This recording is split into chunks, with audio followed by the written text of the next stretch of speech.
नमस्कार, स्वागत है आपका। मैं हूं आपके साथ आशा झा। आप देख रहे हैं प्राइम टाइम एक्सक्लूसिव और 2025 के आखिरी दिन, नए साल के ठीक पहले आज आपको हम दिखाते हैं प्राइम टाइम एक्सक्लूसिव में दीदी का दंगल।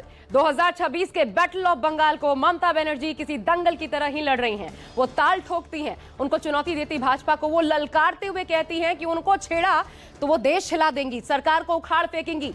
दीदी ओ दीदी को मुद्दा बनाने वाली ममता बनर्जी देश के गृह मंत्री को दुर्योधन दुशासन कहती हैं, प्रधानमंत्री को शकुनी तक कह देती हैं। बंगाल को ममता बनर्जी शायद ऐसा अभेद किला मान चुकी हैं जिसमें उन्हें कोई और बर्दाश्त नहीं, और यही कारण है कि 2026 में उनके खिलाफ तैयार होते चक्रव्यूह को देखकर दीदी ने गृह मंत्री तक को धमका दिया।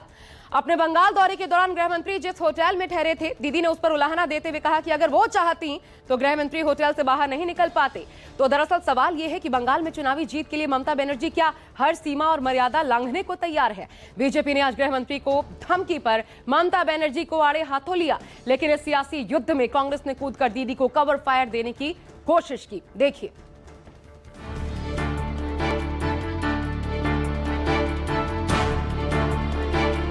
মনে রাখবেন, আমাদের যদি ইচ্ছে থাকতো, আমরা যদি অসৌজন্যতা করতাম, আপনাকে এক পা বেরোতে দিতাম না। ममता बनर्जी जी ने जिस प्रकार से अमित शाह जी को धमकी भरी शब्दों से संबोधित किया है, सब शिष्टाचार का रेखा अतिक्रम कर दिया हमारा यहाँ बंगाल का सीएम ममता बनर्जी। বলেছেন 2/3 পাবো, এখন আর বলতে পারছে না इस बार 200 पार, এবার বলতে হবে এবার তুমি দেশ থেকে বার। चुनाव में अपनी संभावित हार को देखते हुए वो मानसिक संतुलन खो चुकी हैं। पश्चिम बंगाल के सियासी रण का संतुलन किसके लिए बना और किसके लिए बिगड़ रहा, ये तो चुनावी नतीजों के बाद पता चलेगा। फिलहाल तो ममता दीदी के एक बयान पर बंगाल में नया बवंडर खड़ा हो गया, और वो बयान गृह मंत्री अमित शाह को लेकर दिया गया, जिसमें ममता बनर्जी ने जिस अंदाज में बयान दिया उसे बीजेपी की तरफ से खुली धमकी कहा गया। अपने इस बयान में ममता बनर्जी ने बंगाल के लोगों की सहनशीलता की बात की, उनके धैर्य और आत्मविश्वास की बात की, लेकिन कहने का अंदाज ऐसा जिसमें धमकी की आहट महसूस की गई। पहले आप भी वो बयान सुनिए। বাংলা ভদ্র বলে আজকে আপনি তাল কুটিরে লুকিয়ে আছেন। মনে রাখবেন, আমাদের যদি ইচ্ছে থাকতো, আমরা যদি অসৌজন্যতা করতাম, আপনাকে এক পা বেরোতে দিতাম না। আপনার ভাগ্য ভালো যে এত অত্যাচার করার পরেও আপনাকে আমরা আতিথ্যতা দিচ্ছি। এটা আমাদের দুর্বলতা নয়, এটা আমাদের ধর্ম, আমাদের সংস্কৃতি। জিজ্ঞেস করুন তো, 100 দিনের কাজ আপনারা বন্ধ করেছেন। এই প্রোগ্রামটা গান্ধীজির নামে ছিল, তো গান্ধীজির নামে যে প্রোগ্রামটা ছিল, গান্ধীজিকে আমরা কি বলতাম? ফাদার অফ দ্য নেশন, জাতির নেতা। গান্ধীজির নামে प्रोग्राम बंद कर दिलेन। ममता दीदी का यह बयान उस वक्त आया जब इससे ठीक 24 घंटे पहले गृह मंत्री अमित शाह ने कोलकाता में एक प्रेस कॉन्फ्रेंस के दौरान टीएमसी पर जमकर निशाना साधा था। करप्शन से लेकर महिला सुरक्षा और घुसपैठ पर जमकर हमला बोला था। लेकिन जैसे ही ममता बनर्जी का गृह मंत्री पर निशाना साधने वाला बयान आया, बीजेपी फौरन एक्टिव हो गई। बीजेपी की तरफ से मोर्चा संभाला सांसद संबित पात्रा ने। ममता बनर्जी जी ने गृह मंत्री अमित शाह जी के लिए कहा कि आप होटल के अंदर छुप कर बैठे और आप भाग्यवान हैं जो हम आपको होटल के बाहर निकलने दे रहे हैं, वरना अगर हम चाहते तो आपको होटल से बाहर निकलने नहीं देते। यह देश के एक बड़े राज्य पश्चिम बंगाल की मुख्यमंत्री ममता बनर्जी के शब्द हैं, अपने ही देश के गृह मंत्री अमित शाह जी के लिए। राजनीति का पुराना दस्तूर है, जिसकी सत्ता उसकी तूती बोलती, और बीते 1.5 दशक से तो बंगाल की सत्ता पर ममता बनर्जी ही राज कर रही। लेकिन उनके एक बयान की वजह से नया सियासी बखेड़ा जरूर खड़ा हो गया, क्योंकि बिना नाम लिए ममता दीदी ने जिन पर निशाना साधा वो देश के गृह मंत्री। इस पर भला बीजेपी और उसके नेता कैसे खामोश रह सकते थे? यही वजह रही कि पश्चिम बंगाल में बिगड़ती कानून व्यवस्था और ममता दीदी के पुराने तेवर पर पलटवार किए गए। आज बंगाल के अंदर 300 से अधिक भाजपा के, भारतीय जनता पार्टी के कार्यकर्ता को मौत के घाट उतार दी गई है। किसी को फांसी चढ़ा दी गई है, तो किसी को काट काट के मार दिया गया है। More than 300 कार्यकर्ताज of Bharatiya Janata Party have been killed in West Bengal by Mamata Banerjee and her goons of TMC. सब शिष्टाचार का रेखा अतिक्रम कर दिया हमारा यहाँ बंगाल का सीएम ममता बनर्जी।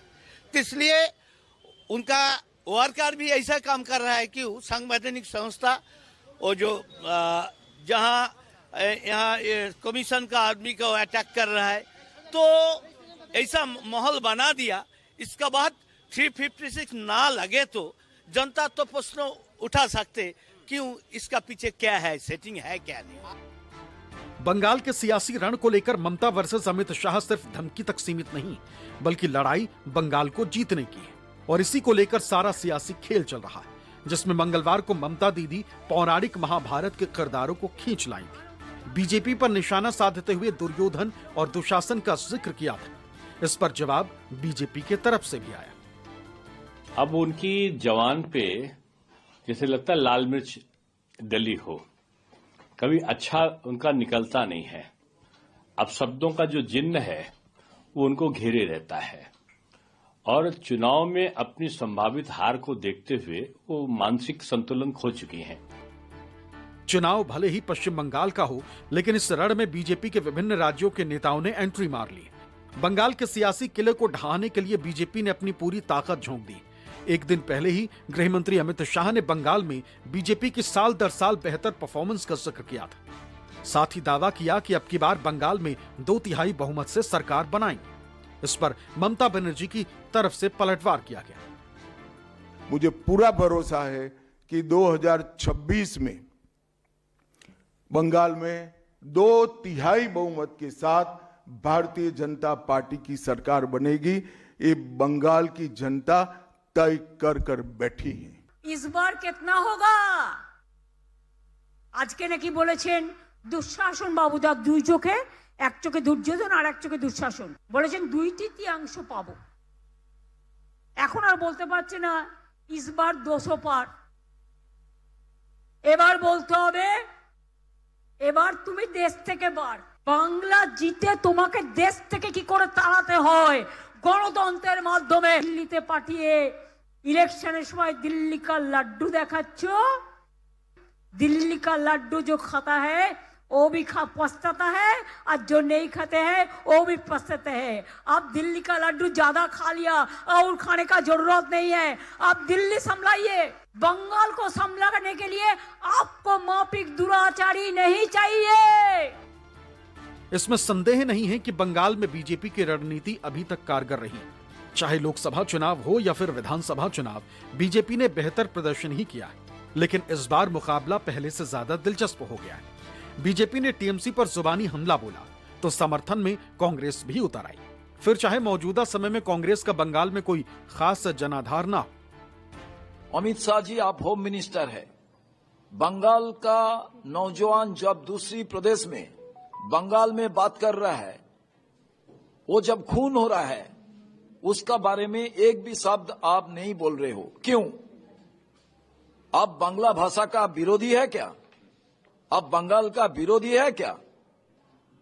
ये आपको मैं पूछना चाहता हूं। देश की राजनीति में बीजेपी के चाणक्य कहे जाने वाले गृह मंत्री अमित शाह के लिए पश्चिम बंगाल का चुनाव जीतना किसी पहाड़ चढ़ने से कम नहीं, क्योंकि ममता बनर्जी फुल एक्शन में। वो हर सवाल का जवाब पुराने अंदाज में दे रही है और किसी भी मोर्चे पर कम पड़ती दिखाई नहीं देती। मनोज पांडे, कोलकाता, न्यूज़ 24।